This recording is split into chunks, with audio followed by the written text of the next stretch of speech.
तथा विष्णु पुराणों में और पद्म पुराण में यह भी एक कथा है। सत्यभामा एक बार भगवान कृष्ण को अपने पूर्व जीवन की चरित्र के बारे में पूछती है कि मैं ऐसे कैसे विशेष प्रेम को प्राप्त कर गई, आपके साथ स्वर्ग में चली गई, माता अदिति की कुंडल और वरुण की छत्र प्राप्ति के क्रम में मैं प्रागज्योतिषपुर भी गई, गरुड़ पृष्ठा होते हुए वहां पे सत्यभामा भी लड़ाई की थी, युद्ध की थी।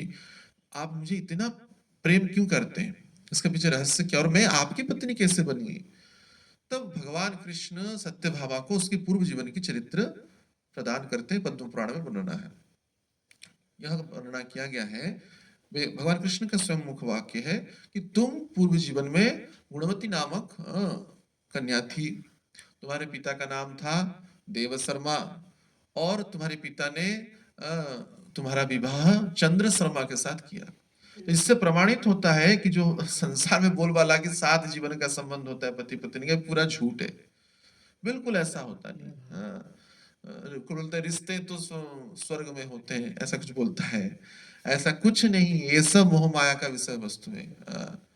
तो ये चंद्र शर्मा के साथ सत्यभामा का विवाह हुआ था। उस समय तो सत्यभामा नहीं थी, गुणवती नामक कन्या थी।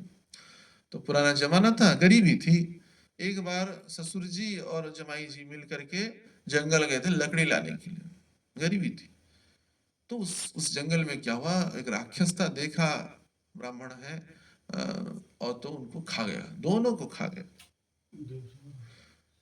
देव शर्मा और चंद्र शर्मा को चट कर दिया राक्षस ने।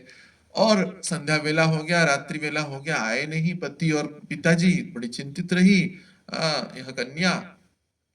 आस पड़ोस में बोलने लगे तो मसाल लेकर के ढूंढने लगे, रात्रि का अंधकार था, कुछ दिखा नहीं। दिवस की वेला में गए तो कई जांच पड़ताल करने के बाद एक गुफा दिखा।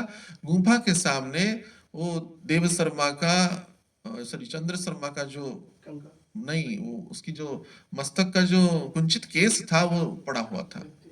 तो सब मांस खा दिया, केस नहीं खाया केस कैसे खाएगा, वो तो सुन पापड़ी है नहीं कि खा लेगा पहले काल में, बाल्यकाल में सुन केस देते थे तो सुन पापड़ी देता था। तो इस प्रकार से, और उनके आभूषण वगैरह जो भी थे, यत्किंचित वस्त्र आदि पड़े हुए थे। तो गांव वाले जान ले कि तो राक्षस ने चट कर दिया, और डर के मारे भाग्य की गुफा के अंदर राक्षस से हमको ना चट कर दे। तब बड़ा दुख में पीड़ित अवस्था में उस कन्या का, उस कन्या तो नहीं, विवाहित नारी हो गई थी, उसका जीवन गया। गरीबी थी, भिक्षावृत्ति करना पड़ा, दर दर भटकना पड़ा। तो वैसे ही संत हितकारी होते हैं। एक बार उस गांव में एक संत आए थे, पूछे कि बेटी तुम क्यों दुखी रहती हो। ना अमुक मेरी कहानी है, मैं अकेली हूँ।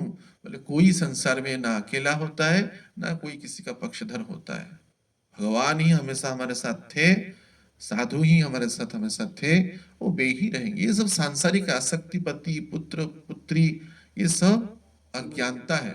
तो आप यह करो। ऐसे ही आश्विन का महीना था, तब बोले कि एक कार्तिक का मास आ रहा है, तुम नियम सेवा ले लेना, तुम्हारा कल्याण हो, ये मैं भगवान से प्रार्थना करता हूँ। तो वह कन्या, वह नारी क्या की ना, कार्तिक मास का व्रत ले ली। क्या नियम है, बोले कुछ ना कर पाओ तो केवल ब्राह्म मुहूर्त में उठो, गंगा के किनारे रहती थी, गंगा जी का स्नान करो, फर्श पे अर्थात जमीन पे सो, चटाई बिछा करके, भोग सामग्री का व्रत मत करो, जो भी करो भगवान को निवेदन करके निवेदन करो, और तुलसी माता की प्रदक्षिणा करो, दिया दिखाओ, बस कुछ ना कर पाओ तो दिया बस दिखा लो। महाराज मेरे पास घी कहाँ है, कोई बात नहीं, घी की आवश्यकता नहीं, तिल का तेल ले लो और बड़ी प्रेम से भगवान को दिया दिखाओ दोनों समय। तो यही नियम वो ले ली, और ऐसे करते करते उत्थान एकादशी आता है, तब से भीष्म पंचक शुरू होता है।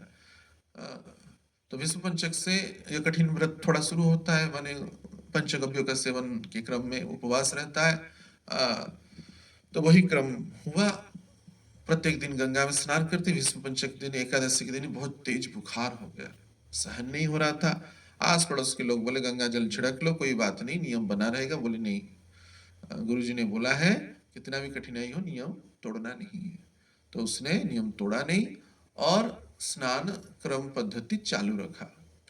तो चतुर्दशी आते आते, अर्थात रास पूर्णिमा का तिथि आते आते बहुत तबीयत उसका बिगड़ गया, लेकिन रास पूर्णिमा मध्यरात्रि चला गया और मगहन महीना का प्रतिपदा के दिन ही, जिस दिन से कात्यायनी व्रत शुरू होता है, उस दिन उसका ब्राह्म मुहूर्त में प्राण पखेड़े उड़ गए। और वो देखी कि वो तो सोई हुई थी कष्ट में, पीड़ा में, और भगवान का तो यत्किंचित स्मरण था। तो देखी कि बड़ी दिव्य देवांगनाओं की सौंदर्य को विलज्जित करने वाले कमल पुष्प आरूढ़ा होते हुए दो बरियसी जो माने किशोरी स्वरूप दासी भाव से उसको चामर ढुला रहे हैं और उनको बड़ा प्रेम से एक दिव्य विमान में बिठा रहे हैं। वो पूछने लगी कि क्या हुआ, आप कौन है, कहाँ से है? ना हम वैकुंठ के पार्षद हैं, आपकी सेविकाएं हैं, आपकी दासी हैं। हमारी दासी इतनी आभूषणा परिभूता हुए हैं, स्वर्ण हीरक आदि। ना, आप अभी इस जड़ शरीर में है नहीं, आप महालक्ष्मी स्वरूप आपको प्राप्त हुआ है, महालक्ष्मी स्वरूप प्राप्त हुआ, लक्ष्मी महालक्ष्मी स्वरूप।